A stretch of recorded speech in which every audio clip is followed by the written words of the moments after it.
tayo tumungo sa ating talakayan, maaari bang tumayo ang lahat at tayo'y manalangin na pangunahan ni Naitan?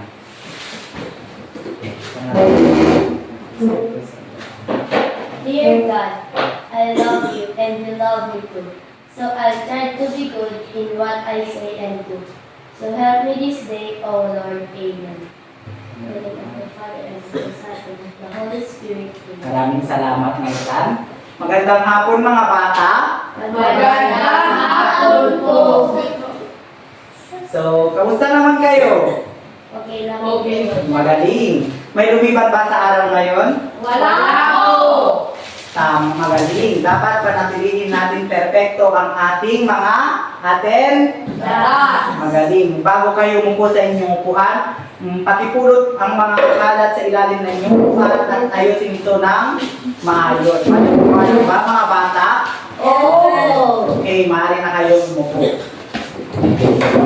Noong nakaraang linggo ay nagkaroon tayo ng talakayan patungkol sa sanhi at bunga. Natatandaan niyo pa ba ito mga bata? Oo. Magaling. Kung ganoon, meron akong pangungusap dito na kung saan ihahari ninyo ang mga ito sa kanilang tamang lalagyan kung ito ba ay sanhi o bunga. Naiintindihan ba mga bata?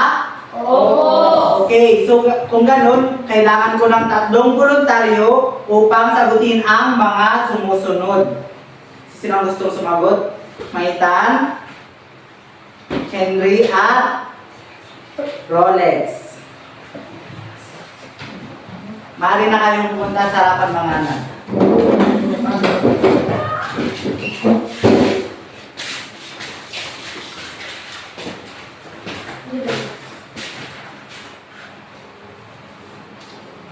Dito ang magsisilbing sanhi at dito ang bunga.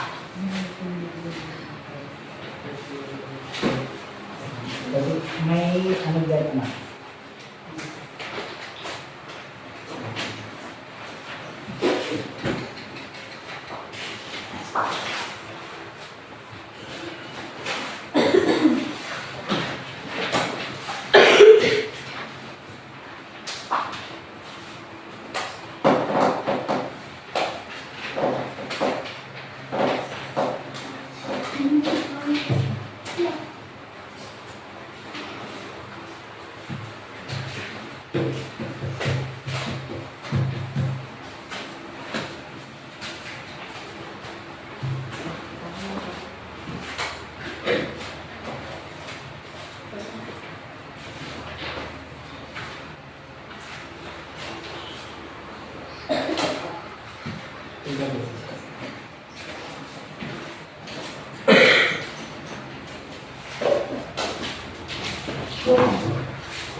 Magaling! Tama ang inyong mga isinagot. Ngayon ay babasahin naman natin ng sabay-sabay.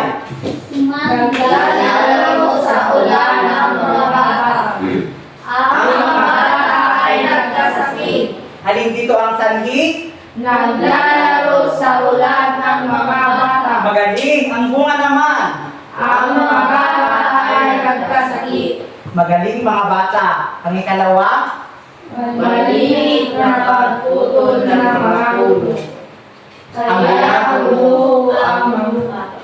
Magaling. Malinit na pagputol ng mga puno kaya bumuo ang Lupa. Magaling. Ang ikatlo. Maingay ang mga bata.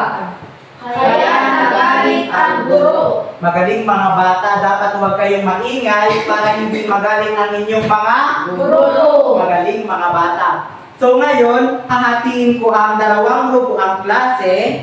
Ang hanay ay magsisilbing unang pangkat at ang hanay B ay ang ikalawang Pangkat. Magaling. Meron akong inihandang mga gupit na larawan dito na kung saan ididikit nyo ang mga ito upang makuha ninyo ang kabuuang larawan. Naiintindihan ba kung anong mga gagawin mga bata? Yes, sir. Kung may mga pangkatang gawain ang dapat ang mga nating dapat isipin kung meron tayong may mga ganitong activities like pangkatang gawain. Yes, Maitan? Ibahagi ang iyong opinion. Magaling ibahagi ang ating mga opinion o ang ating mga kaalaman. Magaling ano pa? Yes, Angel? Magtulong-tulungan. Magaling magtulong-tulungan. So ngayon, bibigyan ko lamang kayo ng 5 minuto upang tapusin ang inyong mga gawain. Maliwanag ba mga bata? Oo. Okay, maaari nyo na simulan.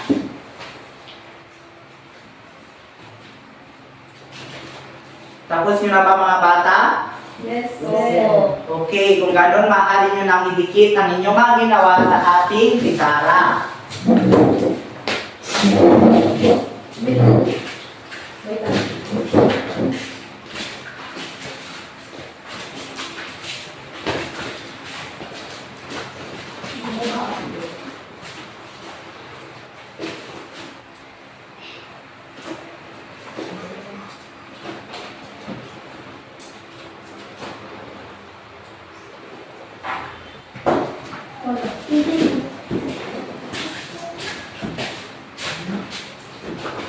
Magaling mga bata.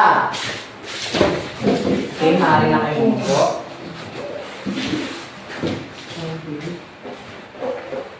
Ayon sa inyong mga ginawa, ano-ano ang nakikita ninyo sa mga larawan? Basura. Yes, Maitan? May gusto ka bang sabihin? Mabili siya at lion. Lungsod. Ay, also. Magaling mga bata. Ang nakikita ni Maitan ay probinsya at ang Dayo. lungsod. Ano ang makikita ninyo sa probinsya? Mga pananim. Magaling mga pananim. Ano pa? Ano naman sa lungsod? Mga basura. Magaling mga bata. Ang nasa nakapanan nito ay ang mga Basura.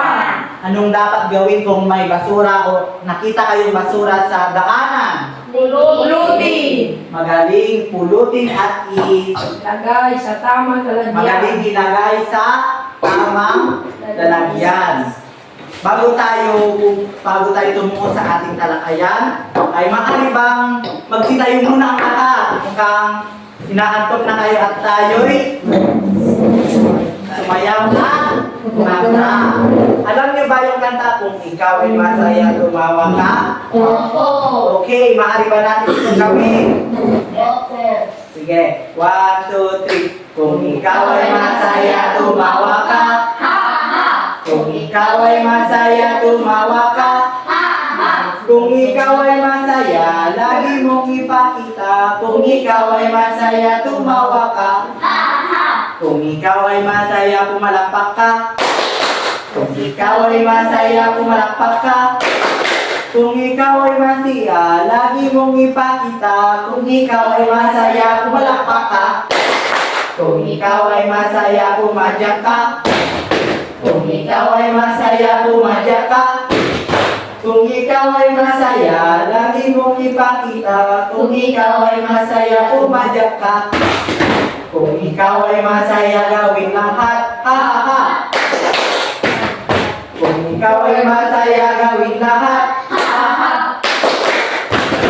Kung ikaw ay masaya, lagi mong ipakita. Kung ikaw ay masaya, gawin lahat. Ha ha ha. Okay, magaling mga bata, maaari na kayo. Salamat po. Ngayong hapon na ito ay meron tayong babasahing maikling tula. Handa na ba kayo mga bata? Opo. Itong tula ay tinamagatang masaya sa nayon. Bago tayo magbasa, ano nga ba ang dapat natin gawin kung magbabasa tayo ng tula? Yes, Henry? Lagyan ng tono. Lagyan ng tono. Ano pa? Yes, Maitan? Basahin ng mabuti. Basahin ng mabuti. Ano pa? Yes, Henry? Pakinggan ng mabuti. Pakinggan ng mabuti. At isa pa ay dapat merong bukso ng damdamin. So, babasahin na natin. Bago ninyo basahin, ay basahin ko muna. Malalaman ba mga bata? Opo. Masaya sa nayon. masaya sa nayon, maligayang tunay. Dito ay tahimik, payapa ang buhay. Sagana sa isda, marami ang gulay. Nasa lasa'y masarap, sadyang malinamnam. Ayoko sa lungsod, na buhay maingay, di tulad sa nayon na payapang tunay. Marumi ang hangin na hindi dalisay, di tulad sa nayon na aking sinilangan. So kayo naman mga bata, Masaya sa nayon, masaya sa nayon, maligayang tunay. Dito ay tahimik, payapa ang buhay. Sagana sa isda, marami ang gulay. Nasa lasa'y masarap, sadyang malinamnam. Ayoko sa lungsod na buhay maingay. Dito lang sa rayon na payapang tunay. Marumi ang hangin na hindi dalisay. Di tulad sa rayon, aking sinilangan. magaling mga bata. Base sa ninyong binasang tula, ano nga ulit ang pamagat mga bata? Masaya sa nayon. Magaling. Ano ang mailalarawan ninyo sa nayon? Masaya. Ano pa, Henry? Tahimik. Magaling, ano pa? Maitan. Maligaya. Ano pa? Tunay. Yes, Rolex. Marumi. Mara. May mara. Yes, at Sagana. magaling. Ang mga salitang mailalarawan natin sa nayon ay ang masaya, Maligaya. Tahimik. Payapa. Sagana. Marami. Masarap. at malinamnam. Ano naman ang mailalarawan ninyo sa lungsod? Yes, Henry? Marumi ang hangin. Tama, marumi ang hangin. Ano pa? Yes, Angel? Maingay. Maingay. Ano pa? Yes, Maitan? Hindi dalisay. Tama, kung kayo ay tatanungin, saan ninyo gustong tumira? Sa nayon ba o sa lungsod? Sanayon. Yes, Maitan? Sanayon. Bakit sa nayon? Mas maligaya at mas matahimik. Tama, mas maligaya at mas matahimik. Yes, Henry? Lungsod. Bakit naman sa lungsod? Para maraming pasyalan. Aha, alam niyo rin ba, ang mga lungsod ay may mga iba't ibang pasyalan. Ito ay ang magaganda. Maraming matatayong mga building at iba pa. Base sa binasa ninyong tula, napansin niyo rin ba ang salitang may salungguhit? Yes, yes. Ano-ano ang mga iyon? Masaya. Maligaya. Tahimik. Payapa. Sagana. Marami. Masarap. Maligaya. Magaling! Mga bata, napansin niyo rin ba ang mga salitang na nasa kahon? Opo. Ano ang mga iyon? Maingay. Marami. Hindi dalisay. Magaling, maingay, marumi, at hindi dalisay. Ano ang masasabi niyo sa mga salitang ito? Magkaiba ang Magkaiba. Magaling, ito ay ang magkaiba ang kahulugan. Kung hindi magkapareho ang mga kahulugan ng mga salita, ano kaya sa tingin niyo ang tawag nila dito? Magkasalungat. Magaling, ito ay ang Magkasalungat. isa pa, yung mas may enerhiya. Magkasalungat. Magaling, maaari niyo ba basahin kung anong ibig sabihin ng magkasalungat, mga bata? Tutukoy sa dalawang salita na may kabaligtarang kahulugan.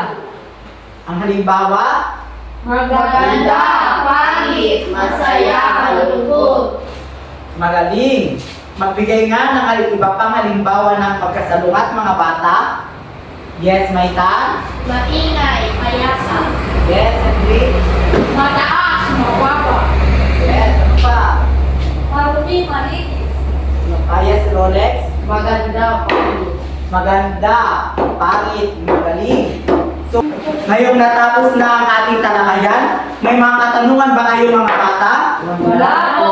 Kung gayon, may mga tanungan akong inihanda dito kung talagang naiintindihan nyo na ang ating tinalakay ngayong araw. Ano ang ibig sabihin ng magkasing kahulugan? Yes, Maitan? Tumutukoy sa dalawang salita na may pareho o magkatulad na kahulugan. Magaling. Ang magkasinulugan ay tumutukoy sa dalawang salita na magkaparehas ang mga kahulugan. Magaling. Ano naman ang tinatawag nating magkasalungat? Yes, Angel. Tumutukoy sa dalawang salita na may kabaliktarang katulugan. Ang magkasalungat ay tumutukoy sa dalawang salita na magkaiba ang kahulugan. Magaling mga bata. Kung gayon mga bata, meron akong inihandang mga gawain dito. Kunting gawain lamang mga bata ha, maliban sa ating activity ngayon. Magkaiba din ito ay ang paglalapat natin. Kunting exercise lamang ito mga bata. Naintindihan ba mga bata? Yes, sir. Kung gayon, ang panuto ay piliin ang titik ng tamang sagot. Kung may kahon ng salita, ibigay ang kasing kahulugan. At kung may salungguit naman, ibigay ang kasalungat. So, sino ang gustong sumagot sa unang patlang? Yes, Maitan. Okay. Basahin mo muna ha. Maralitaan sila, ngunit matyaga naman. Ang unang patlang ay maralitaan sila, ngunit maligaya naman. Ang letter A ay mayaman, B, mahirap, C, palabiro, at D, pobre. Maaari mong gamitin ang pencil pen, anak.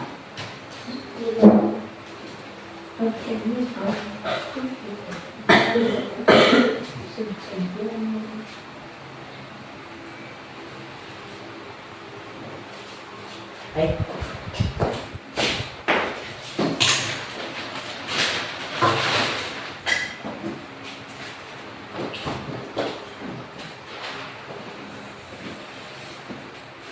Tama ba ang sagot ni Maitan mga bata? Opo. Ang kahulugan ng maralitaan ay ang Mahirap. mahirap, magaling. Palakpakan natin si Maitan. Ang ikalawang patlang, marami sa mga kabataan ngayon ang mapupusok ang loob. A, mabibihis. B, maaawain. C, mahihina. D, marahas. Kung may salungguhit, ibigay ang Luwat. magaling. Ano ang kasalungat ng mapupusok? Yes, Henry?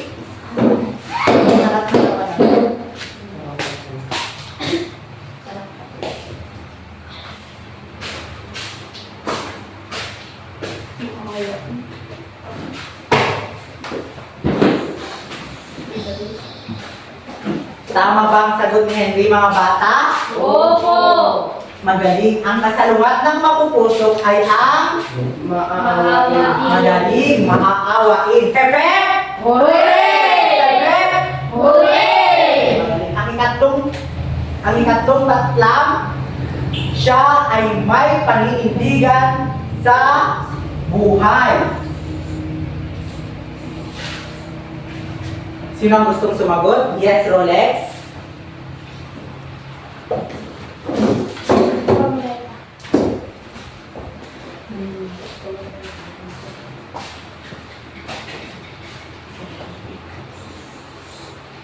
Tama ba ang sinagot ni Rolex mga bata?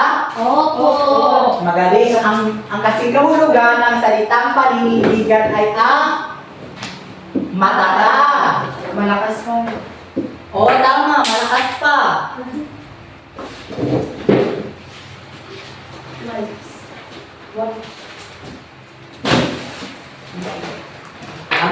Ang ika-apat na patlang, ang batang matipid ay may magandang kinabukasan. Ang salitang na nasa kahon ay ang Matipid. magaling. Sino gustong sumagot? Yes, Maitan?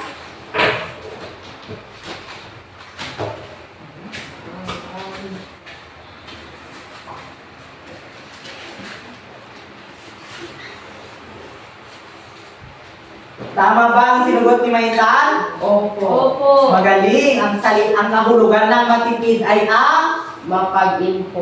mapag-impok. Nagtitipid ba kayo sa inyong mga bawal mga bata? Opo. Dapat magtipid din tayo minsan Pag merong mga hindi naasahang pangyayari ay may gagamitin tayo. Maliwanag ba mga bata? Opo! Magaling. Ang ikalimang pangpiapat lang ay mapagkumbaba ang kanyang pinsan. Kaya marami itong kaibigan. Ang salitang nasa lungguhit ay ang Mapagkumbaba. magaling mapagkumbaba. Sino gustong sumagot? Yes, Angel?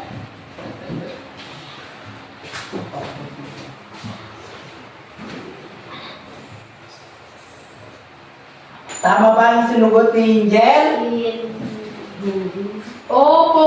Magaling! Kasi nasa lungguhitan ng salitang mapagkumbaba.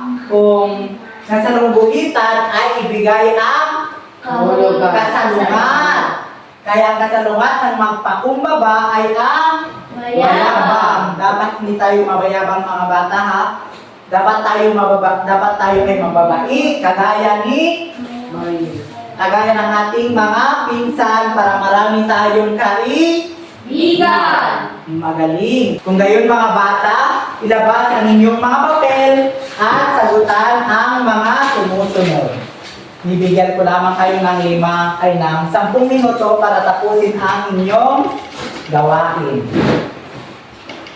Ang panuto ay ang tukuyin sa mga pangusap ang mga salitang magkasing kahulugan at magkasalungat. Kahunan ng salita kung ito ba ay magkasing kahulugan at sa lungguhitan naman kung ito ba ay magkasalungat. Maaari nyo lang umpisahan.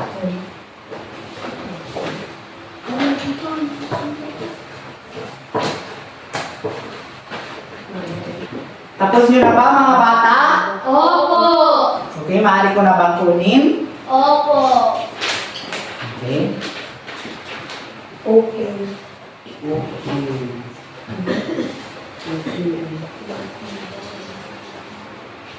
Para sa inyong takdang aralin mga bata,